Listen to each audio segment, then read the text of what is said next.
That's right. Just this afternoon, Governor Ducey signed Senate Bill 1040. Banner Health's emergency department is the 5th busiest in the nation. Years ago, I would have been up to my waist in the water. Take a look at this. Affecting neighborhoods like these all over northern Utah, which is why they say it's important to stop these guys before they get out of hand. It's just 2 miles long. The community around it is growing rapidly thanks to new developments like these, bringing in commuters by the hundreds, and adding that second line will get them to popular places like Sugar House that much quicker. The decision was unanimous. Alpine City Council decided that as of tomorrow, you will no longer be able to ride ATVs or other motor vehicles in the mountain hills outside of town. All across Utah, officials continue to clear up messes like this from people's backyards. We've all seen it happen. That person at the grocery store or pharmacy pulls into a handicap spot, puts up their placard, and walks away, appearing to be just fine. Well, one Gilbert area mom is turning to social media to let people know to think before they judge. It totally caught me off guard. A mother of 3, Stephanie Cook has her hands full. So like special needs and like special powers, right? Like a princess. Yeah, like a princess. Stephanie's daughter, Lucy, has cerebral palsy. The 12-year-old wanted a toy, so Stephanie brought her family to Walmart in Chandler near Loop 202 and Arizona Avenue to get it. She didn't think twice about using her child's handicap placard to make it easier for Lucy to walk in and out of the store. When we came back out to our car, got Lucy all loaded in. A nice man even took our cart back for us. But that's where the kindness ends. As she drove away, she saw this. It was kind of a mean note. A note on her car windshield reading, "You are extremely lucky I'm not an expletive. Who would key your car for parking and handicap? Shame on you, you very selfish, lazy person. Walk the extra 2 steps." We all just need a little more empathy, and I think that's the most important thing we can be teaching our kids. Now, Stephanie turning to social media to share words of acceptance and kindness to let people know they might not know the whole story, especially when it comes to people's lives. And you get to teach people to be forgiving, because that's important too, right? Yeah, and princesses are forgiving. They are. And you're a princess. Thanks, Ariel. You're welcome. Real one. Good? Still no word on who that person was at the Walmart who left that message, but we'd like to hear your opinions. We have the story online at 12news.com. Reporting for 12 News, I'm Lisa Nico. Right, yeah.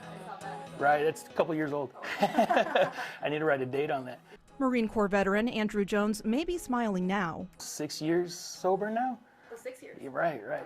But 13 years ago, that was far from the case. And when I came home, I immediately started getting hit with the effects of PTSD and depression and anger and shame and guilt. Andrew turned to drugs, alcohol, and violence to dull the pain. In and out of jail, was homeless for a while, lost custody of my kids. A year later, he hit a low point. Sat in a closet, put a gun to my head, and went to go pull back on the trigger. And when I went to go pull back on the trigger, my son, who was 1 year old at the time, was in the room next to me, and he let out a giant scream. His son's cry saved him from taking his life. And I put the gun down and realized that at this moment, I'm not the father that my son needs me to be, but if I pull the trigger, then I'll never become the father that he needs me to be. But he continued to struggle. In that moment, my suicide was prevented, but for the next 5 years from there, I was still living a life of uncertainty, still living a life of being unhappy, still in darkness. Until years later, when he turned to others in his community for help and founded Operation Shockwave, a program that brings veterans together to share their stories. He believes sharing their stories and engaging in community activities will give returning soldiers something to look forward to, something to live for.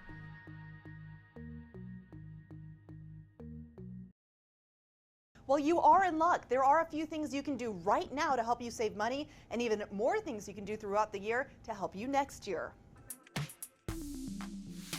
All right, procrastinators, here they are. Tax expert and author Tom Wheelwright's top 5 secrets to savings. Number 1, if you haven't already filed, just file an extension instead. It takes just a few minutes and you can save money and stress. Because what happens is that we get in a rush, so we make mistakes, we miss deductions. Number 2, get a tax preparer. They can help you save money in the long run, and they're probably more familiar with tax law than you. We have the new Trump tax law, which has lots of new changes to it and lots of opportunities for tax savings. Number 3, Claim all your deductions, especially if you're a small business owner. Small businesses, oh my heavens, they've got this new 199A called the pass-through deduction. It's a huge deduction and it's very complicated. Number 4, have you thought about opening a home office? Designating a small space could save big bucks. So it just has to be uniquely used for office space. It just can't be used for anything else. And the last one of Tom's most important tax rules, don't talk to the IRS. Let your accountant do the talking. I can always say, I don't know. Whereas if they ask you a question, how do you say, I don't know? You're the taxpayer. If you do decide to use a standard deduction, you can just find that online. We also have a link on our website, 12news.com.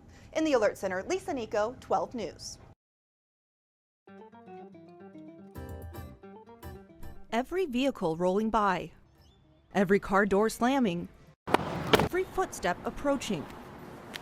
Personal trainer Lisa Rast waits today at her gym, sweating, not because of a workout, I have been fine like all week, and then just like about an hour ago, but because of her nerves. I am getting a little nervous because I just don't know. It's the unknown, right?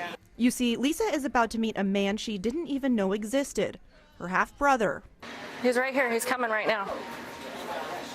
After weeks of searching online, then months on the phone, the wait finally paid off Saturday. How was your drive? Good.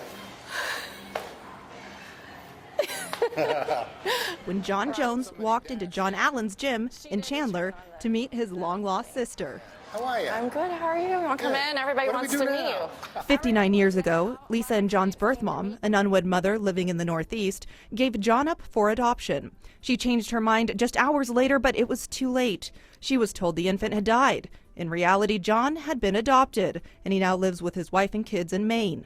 A lot of my clients came to meet you. And now that John has met Lisa and her work family, Leanne. Yeah, nice to meet you. Nice to meet you. he's ready to make up for lost time with his blood family. Lisa Nico, 12 News.